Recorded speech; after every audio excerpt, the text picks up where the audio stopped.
বলিউডের কোলাহলটা এমনই, একদিক থেকে আলো ফোটে, অন্যদিক থেকে ঠিক তখনই নিভে যায়। যে ইন্ডাস্ট্রি একদিনে স্বপ্ন করে, সেই আবার আরেক দিনে সেই স্বপ্নকে ভেঙে দিতে এক মুহূর্ত সময় নেয় না। ২০২৫ সাল ঠিক এই দৃশ্যই দেখিয়েছে, যেখানে বলিউডের ৭টি বড় বাজেটের সিনেমা লাখো মানুষের আশা মাথায় নিয়ে দৌড় শুরু করেছিল, কিন্তু শেষে হোঁচট খেয়েছে কাহিনীর কাছে, নির্মাণের কাছে, আর সবচেয়ে বেশি দর্শকের কাছে। এই বছরের প্রথম বড় ধাক্কা আসে দক্ষিণ থেকে। রামচরণ আর কিয়ারা আদভানির গেম চেঞ্জার নামটা শোনার পর থেকে একটা উত্তেজনা তৈরি হয়েছিল, এটা কি নতুন যুগের ইঙ্গিত হতে যাচ্ছে? কিন্তু হলে গিয়ে দেখা গেল সিনেমা দৌড়াচ্ছে ঠিকই, কিন্তু দর্শকের সাথে তাল মিলাতে পারছে না। ধীরগতির গল্প, পুরনো ট্রিটমেন্ট, সব মিলিয়ে মনে হচ্ছিল যে সিনেমাকে বলা হয়েছিল গেম চেঞ্জার, সেই যেন নিজের গেমই বুঝে উঠতে পারেনি। হাইপের তুলনায় আয়টা দাঁড়ালো ১৩১ কোটির কাছাকাছি, একটা বড় ফ্রেমে ছোট্ট সংখ্যা। এরপর আসে সালমান খানের পালা। দর্শক যতবার ভরসা হারায়, ততবারই ভাইজানকে কেন্দ্র করে নতুন করে আশার আলো জ্বলে ওঠে। কিন্তু সিকান্দার সে আলোটা টিকিয়ে রাখতে পারেনি। প্রচারণা ছিল দারুণ, পোস্টার ছিল বিশাল, প্রত্যাশা ছিল আকাশ ছোঁয়া, কিন্তু পর্দায় গল্প খুলতে মনে হয় সব কিছু আগের কোথাও দেখা নেই। নতুনত্ব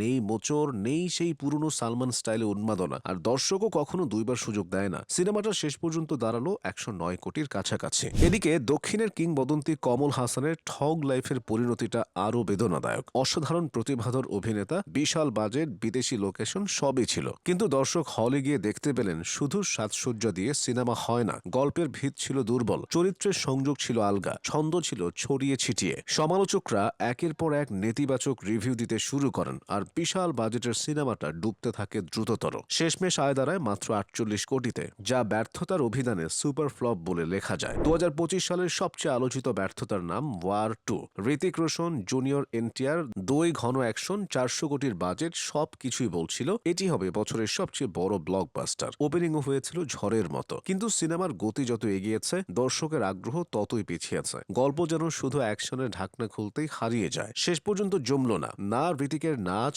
না এনটিআরের তেজ। আর্থিক হিসেবে নিট ক্ষতি দাঁড়ালো প্রায় ৪০ কোটি টাকা, এক কথায় বিশাল লস। শহীদ কাপুরের দেবা মুক্তির আগে ট্রেন্ডিং লিস্টের শীর্ষে ছিল, সোশ্যাল মিডিয়ায় ভক্তদের উত্তেজনা ছিল তুঙ্গে, কিন্তু পর্দায় এসে সিনেমাটা আটকে গেল বদ্ধ ঘরনার ক্লিশেতে। পুরনো গল্প, আকর্ষণহীন ট্রেলার, আর প্রথম দিনের পরই নেমে যাওয়া পজিটিভিটি, সব মিলিয়ে দেবা ছিল বছরটার অন্যতম হতাশা। আয় দাঁড়ালো ৩৩ কোটিতে, যে সংখ্যাটা দেখে বোঝা যায় ভালো অভিনয় থাকলেও গল্প দুর্বল হলে দর্শক ফেরেই না। নেতিবাচক সমালোচনা এবছর সবচেয়ে বেশি ভুগিয়েছে কঙ্গনা রানাউতের ইমার্জেন্সিকে। রাজনৈতিক ড্রামা হিসেবে সিনেমাটিকে ভাবা হয়েছিল সাহসী, কিন্তু সাহস থাকলো, সংলাপ থাকলো, বিতর্ক থাকলো, শুধু গল্পটা রইল অগভীর। সিনেমার ভারতীয় নেট আয় দাঁড়ায় মাত্র ১৮ কোটি রুপি, যা নির্মাণ ব্যয়ের তুলনায় খুবই কম। আর শেষে আসে আজাদ। সিনেমা শুরু হওয়ার আগেই এটার চারপাশে তৈরি হয়েছিল বিশাল উন্মাদনা। প্রথম সিনেমা অমন দেবগন ও রাশাদ হাদানির প্রচারণা ছিল ভরপুর, গানও ভাইরাল হয়েছিল, কিন্তু হলে গিয়ে দেখা গেল সব উন্মাদনার ভেতর লুকোনো ছিল পুরনো ঢঙের গল্প।